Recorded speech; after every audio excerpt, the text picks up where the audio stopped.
Pai, do Filho e do Espírito Santo. Amém. Caros irmãos e irmãs, no nosso último programa, nós falamos como Cristo Jesus é o mediador e plenitude de toda a revelação. Deus disse tudo no seu Verbo.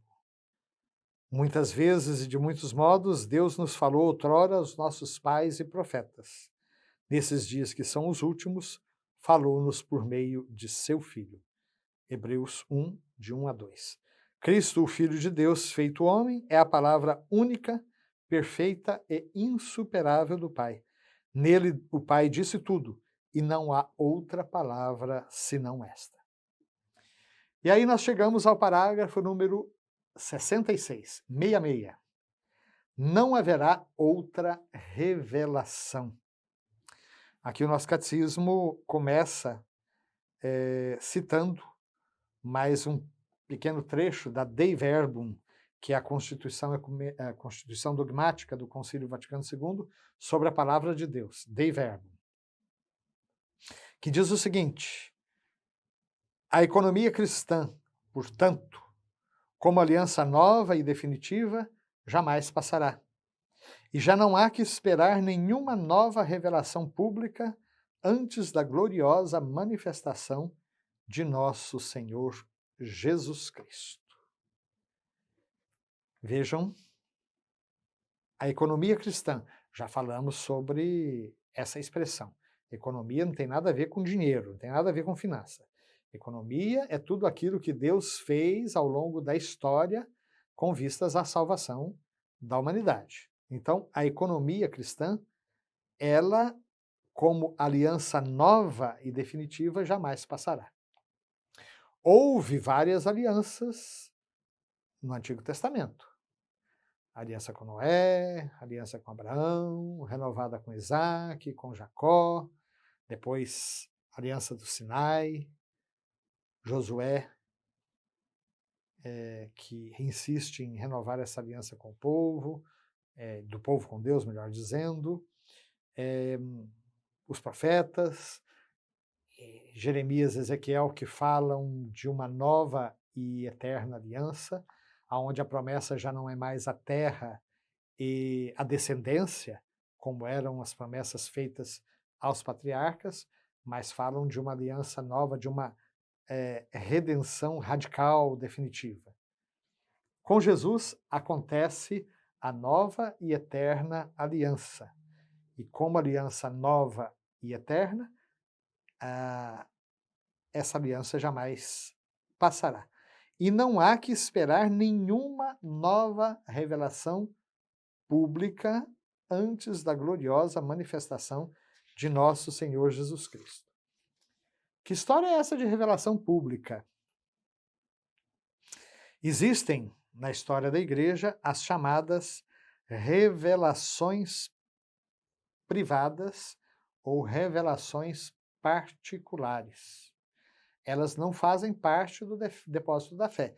Mesmo aquelas revelações feitas em grandes aparições reconhecidas pela Igreja, como é o caso de Fátima, Lourdes e muitos outros santos, né, que tiveram locuções interiores, visões, essas alianças, ou melhor, essas revelações são chamadas revelações privadas, porque dirigidas a uma pessoa específica, mesmo que depois elas sejam de domínio público.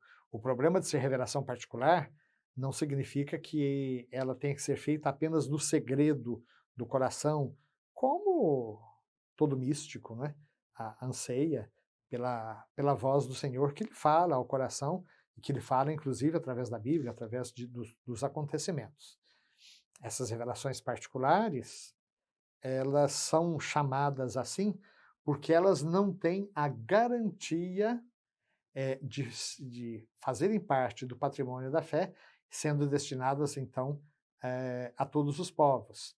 Uma pessoa pode perfeitamente não acreditar nas revelações particulares que esse ou aquele santo tiveram, sem deixar de ser católico. Mas a partir do momento em que a pessoa duvida da revelação acontecida em Jesus, que ela começa a duvidar daquilo que a Igreja proclama como sendo sua verdade de fé, os dogmas, aí sim, ela começa a deixar de ser católica. É interessante que muitas dessas revelações particulares vieram retomar verdades da fé, mas elas não são causa das verdades da fé. Então, a revelação, uma revelação pública, é aquela que aconteceu nas Sagradas Escrituras, que está consignada nas Sagradas Escrituras. É isso que a igreja chama de revelação pública. E não se há de esperar nenhuma nova revelação pública antes da gloriosa manifestação de nosso Senhor Jesus Cristo na parousia, no final dos tempos. Todavia, lembra o catecismo, embora a revelação esteja terminada, e a fé da igreja diz que a revelação concluiu com a morte do último dos apóstolos, porque os apóstolos tinham o carisma da revelação, sobretudo quando eles colocaram por escrito, mas também quando eles transmitiram de viva voz a mensagem de Jesus. Eles tinham o carisma da revelação, o carisma da inspiração. Com a morte do último dos apóstolos, encerra-se a revelação pública, definitiva, que é aquela que aconteceu em Jesus. Todavia, lembra o catecismo, embora a revelação esteja terminada, não está ainda explicitada por completo. Cabe à fé cristã captar gradualmente ao longo dos séculos todo o seu alcance. Vejam, meus queridos, aqui nós temos algo muito característico da fé católica.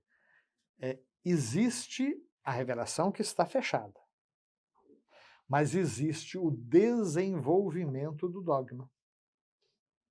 Por exemplo, que a Assunção de Nossa Senhora faz parte da fé católica, foi afirmado de maneira definitiva apenas em 1950 pelo Papa Pio XII.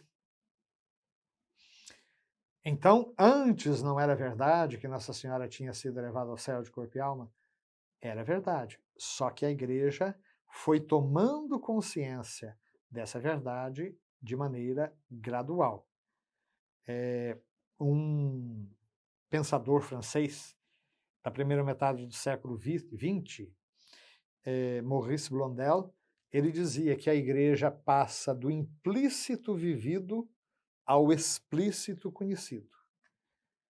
Aliás, é uma coisa interessante como a própria liturgia é o instrumento de tradição mais eficaz que nós temos, porque na liturgia, na celebração particularmente da Santa Missa, mas também dos sacramentos da iniciação à vida cristã, de todos os sacramentos, nós convivemos com o mistério, nós somos inseridos no mistério pascal de Cristo, embora a nossa consciência não seja capaz ainda de verbalizar, de desenvolver num discurso lógico tudo aquilo que nós vivenciamos de uma maneira experiencial.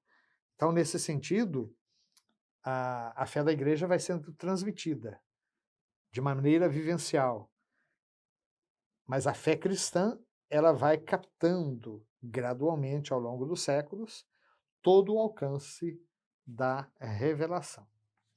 Então, no parágrafo número 67, o nosso catecismo lembra isso que eu acabei de dizer.